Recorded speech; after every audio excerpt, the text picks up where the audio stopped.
श्री स्वामी समर्थ. श्री स्वामी समर्थ सेवेचा सत्य अनुभव. जळगाव येथील प्रतापनगरमध्ये स्वामी महाराजांचे केंद्र आहे. मी एके दिवशी स्वामी केंद्रात गेलो आणि स्वामींचं दर्शन घेतलं. घरी निघताना माझ्या मनात विचार आला की आपण स्वामींची मूर्ती घरी घेऊन जाऊया. आणि मंदिरात असलेल्या दुकानातून मी महाराजांची पितळी मूर्ती घरी घेऊन आलो आणि देवघरामध्ये स्थापन केली. परंतु स्वामींची सेवा कशी करावी हे मला ठाऊक नव्हते. रोज फक्त देवांची अंघोळ, टिळा आणि अगरबत्ती मी लावित असे. मग असेच हळूहळू कधीतरी केंद्रात जात होतो, परंतु कोणाशीही ओळख नसल्याने कोणाला विचारावं ही मनात द्विधा मनस्थिती होती. एके दिवशी केंद्रात असणाऱ्या दुकानात नजर टाकली आणि तिथे असणाऱ्या अनेक पुस्तकांमध्ये मला नित्य सेवा हे पुस्तक दिसले. हे पुस्तक विकत घेण्याची माझी इच्छा झाली. त्यातल्या आरत्या, कालभैरव अष्टक मी रोज म्हणू लागलो. अशातच एक स्वामी भक्त माझ्या घरी आले. त्यांनाही संपूर्ण गोष्टींचं ज्ञान होतं असं नाही. त्यांनी मला सांगितलं, तुम्ही मूर्ती घरी का आणली? मूर्तीचे नियम खूप कठीण असतात. मूर्तीऐवजी तुम्ही एखादी स्वामी प्रतिमा आणायला हवी होती. तुम्ही लवकरात लवकर या मूर्तीचं विसर्जन करा. एकतर ही मूर्ती देवळात ठेवा किंवा ती वाहत्या पाण्यात विसर्जित करा. मी आणि माझं कुटुंब आता विचारात पडलो, काय करावं? पुन्हा माझे पाय केंद्राकडे वळले. परंतु आता आपल्याला कुणाशी तरी बोलावंच लागेल असा मी विचार केला. त्या दिवशी नेमका गुरुवार होता आणि केंद्रात स्वामी भक्तांसाठी प्रश्न उत्तरे चालू होती. केंद्रात असणाऱ्या एका सेवेकरी दादांना मी माझ्या मनातली समस्या सांगितली. ते म्हटले, आपण आपल्या बापाला कधी घराच्या बाहेर काढतो का? नाही ना.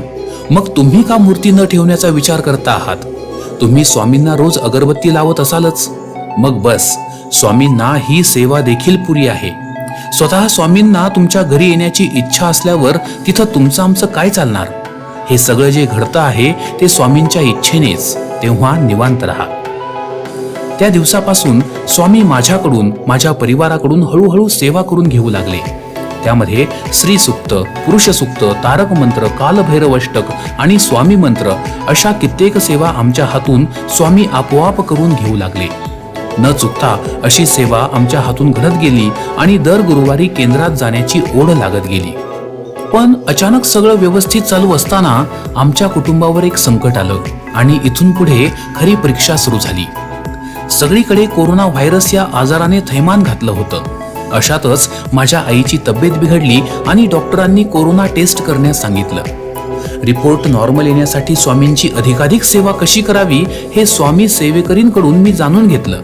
त्यांनी सांगितलं, ही सेवा केल्याने रिपोर्ट नॉर्मल येईल. परंतु झालं उलटच. आईचा रिपोर्ट पॉझिटिव्ह आला. शंका आणि संशय हे श्रद्धेच्या मार्गातले सर्वात मोठे अडथळे. रिपोर्ट असा आल्याने मनात शंका निर्माण झाली आणि परिणामी स्वामींविषयी असलेली श्रद्धा जवळजवळ उडालीच. आईचा रिपोर्ट पॉझिटिव्ह आल्याने आम्हा कुटुंबाला सगळ्यांना टेस्ट करण्यास सांगितलं. पुन्हा आपला रिपोर्ट तरी निगेटिव्ह यावा यासाठी पुन्हा माझ्या लहान मुलासह सर्व क्वारंटाईन सेंटर इथे स्वामींची उपासना करू लागलो. पुन्हा माझ्यासह माझ्या परिवाराचा देखील सर्वांचा रिपोर्ट पॉझिटिव्ह आला. आता यापुढे स्वामी सेवा करायची नाही असं मी मनोमन ठरवलं. परंतु या मागेही स्वामींचीच लीला असेल हे आपल्यासारख्या सर्वसामान्य माणसाला कळत नाही. मला स्वामींची प्रचंड चीड येऊ लागली. प्रसंगी मी स्वामींबद्दल अपशब्द बोलू लागलो. परंतु अनेकांना खूप त्रास झाला. अनेक जण यात दगावले. परंतु आम्हाला कुठलाच त्रास झाला नाही आणि सुखरूप 7 दिवसांनी आम्हाला घरी सोडण्यात आलं. स्वामी नेहमी आपल्या भक्ताला सुखरूप घरी आणतात. पण स्वामींविषयी मनात श्रद्धा असावी लागते हे नंतर लक्षात आलं आणि पुन्हा स्वामी सेवा सुरू केली.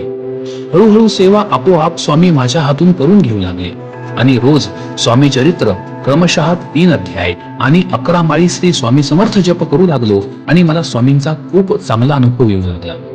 आता मी तुम्हाला फोटोसहित माझा एक भयान अनुभव सांगणार आहे. गेल्या 20 जानेवारीला माझ्या 11 वर्षाच्या मुलीच्या हातून डोक्याला लावण्याची पिन गिळली गेली.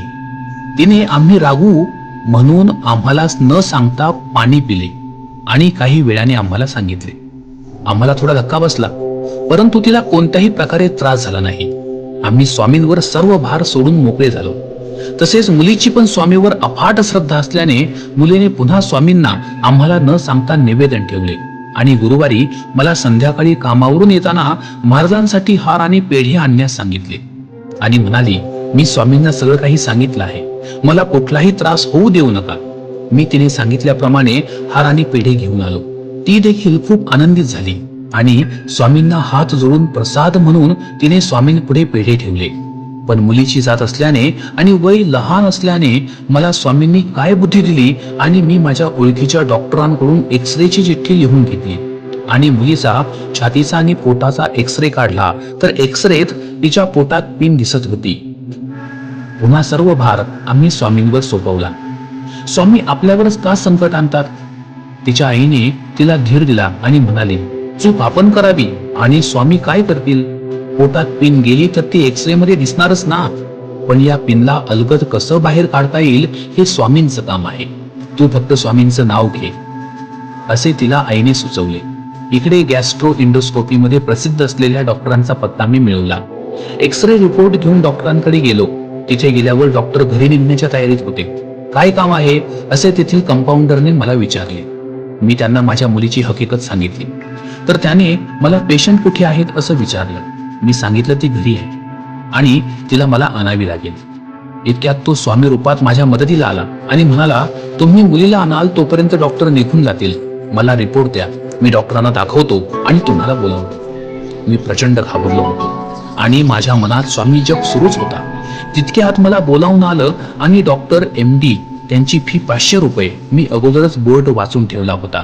आत गेल्यावर डॉक्टरांनी माझ्याशी तब्बल 20 मिनिटं चर्चा केली आणि म्हणाले, घाबरू नका, तिला अजून काही त्रास नाही ना, तर मग आपण विष्टे वाटे ती पिन निघण्याची वाट पाहू. मी म्हणालो, सर उगाच रिस्क नको, खर्च लागला तरी लागू द्या, पण तुम्हाला योग्य असेल ते करा.